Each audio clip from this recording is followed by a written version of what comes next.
여러분 안녕하십니까? 의대 증원에 반발한 의사들의 집단 행동이 시작됐습니다. 전국의 대형 병원 전공의들이 예고한 대로 오늘부터 사직서를 잇따라 제출하고 진료 현장을 떠나기 시작했습니다.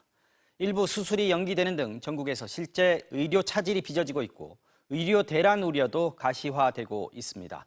특히 환자들의 불안감이 높아지고 있는데요. 정부는 충격적이고 참담하다며 강경 대응에 나섰습니다.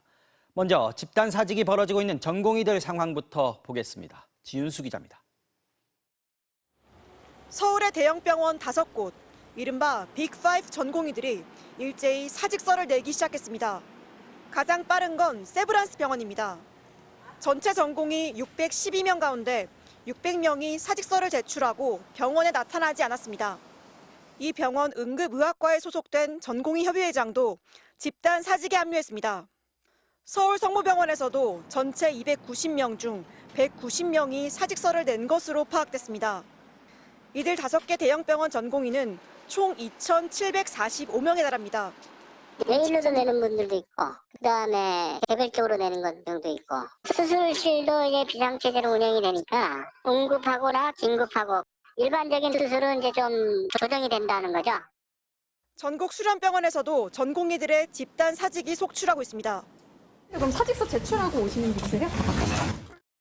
부산대병원 244명 가운데 대부분인 230명, 전북대병원에선 189명 전원이 사직서를 냈고 조선대 108명, 충북대 134명, 인하대 100명, 대전상모 44명이 사직 의사를 밝혔습니다. 병원들은 정부의 명령에 따라 대부분 사직서를 받아둔 채 수리하지 않고 있습니다. 이제 낸다고 어느 회사도 낸다고 바로 수리하는 회사는 없지 않습니까? 다만 진료 차질이 현실화될 가능성에 대비해 진료 일정을 조정하고 있습니다. 환자분들 진료 차질 없게끔 교수님들이랑 포함해서 다 그쪽으로 신경 쓰고 계시죠. 중요한 처치 같은 것들은 어쨌든 이제 교수님들 위주로 이루어지기 때문에. 특히 암수술이나 응급수술, 분만 같은 긴급 상황을 제외한 나머지 수술 일정을 미루고 있습니다. 삼성 서울병원의 경우 내일 예정된 수술의 30%를 취소한 것으로 전해졌습니다. 사직서를 낸 전공의들 대부분은 내일부터 병원 근무를 중단하겠다고 밝힌 상황입니다. MBC 뉴스 지은수입니다. 통합을 선언한 지 열흘도 지나지 않아 분란에 휩싸인 이낙연, 이준석 공동대표 체제의 개혁신당. 법률적 합당 절차도 이뤄지기 전인데 벌써 갈라설지 모른다는 위기감마저 고조되고 있습니다.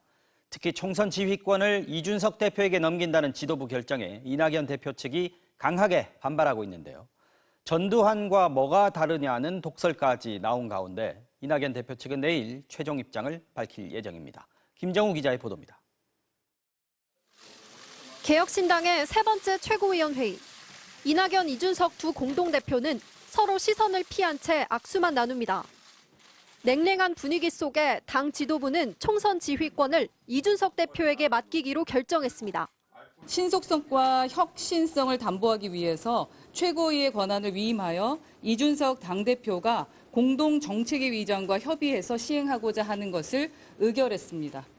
하지만 이낙연 공동대표와 김종민 최고위원 두 사람은 이 표결에 반발하며 퇴장했습니다. 전두환이 지금 나라가 어수선하니까 국보위 만들어서 여기다 위임해달라고 국회에서 하는 거랑 뭐가 다릅니까? 이낙연 공동대표 측은 입장을 내고 이준석 대표는 공식적 절차를 앞세워 사당화를 의결했다며 합의를 깼다고 비난했습니다. 통합선언 때 이낙연 공동대표에게 총괄 선거대책위원장을 맡기기로 했으니 선거지휘 전권도 줘야 한다는 겁니다. 이준석 대표는 표결 결과를 존중하라며 4개 정파가 동의했는데 어떻게 사당화냐고 맞섰습니다. 새로운 미래 측을 제외한 나머지 세력의 뜻은 좀 더 강하고 그리고 좀 더 속도감 있는 리더십을 원한다라는 형태로 정리가 된 것 같습니다. 그러나 이낙연 대표 측에선 이준석 대표가 통합하기를 기획했다는 의구심마저 드러내고 있습니다. 현역 의원 5명을 채워 억대의 정당 보조금을 받는 데 성공하자 이낙연 대표 측을 배제한 새 지도부까지 구상을 마쳤다는 겁니다. 개혁신당은 아직 법적인 합당 절차도 마치지 않은 상태입니다. 사실상 결별 수순에 들어갔다는 평가가 나오는 가운데 이낙연 대표 측은 내일 최종 입장을 밝힐 예정입니다. MBC 뉴스 김정우입니다. 번호판의 위조나 변조 등을 막기 위해서 시행돼 왔던 자동차 번호판 봉인 제도가 폐지가 됐는데요. 정부는 무선 인터넷을 통해서 번호판의 실시간 위변조 확인 등이 가능해짐에 따라서 기존의 스테인리스 봉인 방식을 폐지하기로 했습니다. 다만 후속 대책 마련을 위해서 법 시행은 1년간 유예되고 봉인제가 사라져도 번호판을 차량에 고정하는 방식은 그대로 유지됩니다. 경기도 동두천에서 연천 사이의 수도권 전철 1호선의 운행이 나흘째 복구가 되지 않으면서 시민들의 불편이 커지고 있습니다. 열차의 전기 공급에 문제가 생겨서라고 하는데 개통된 지 2달 만에 이 같은 사고가 벌써 4번째 벌어졌습니다. 류현준 기자가 전하겠습니다. 수도권 지하철 1호선 동두천역 앞 퇴근 시간이 되자 버스 정류장에 긴 줄이 늘어서 있습니다. 경기도 연천역까지 가던 열차가 동두천까지만 운행되면서 중간에 내려 대체 운영되는 셔틀버스를 기다리고 있는 겁니다. 차를 놓치지 않으려고 뛰는 승객들도 있습니다. 열차로 하면 또 편리하긴 했죠. 깨끗하니까. 버스는 냄새가 안 좋잖아요. 연천행 열차를 대체하는 셔틀버스입니다. 역사에서 빠져나온 승객들이 그대로 이 버스에 오르고 있습니다.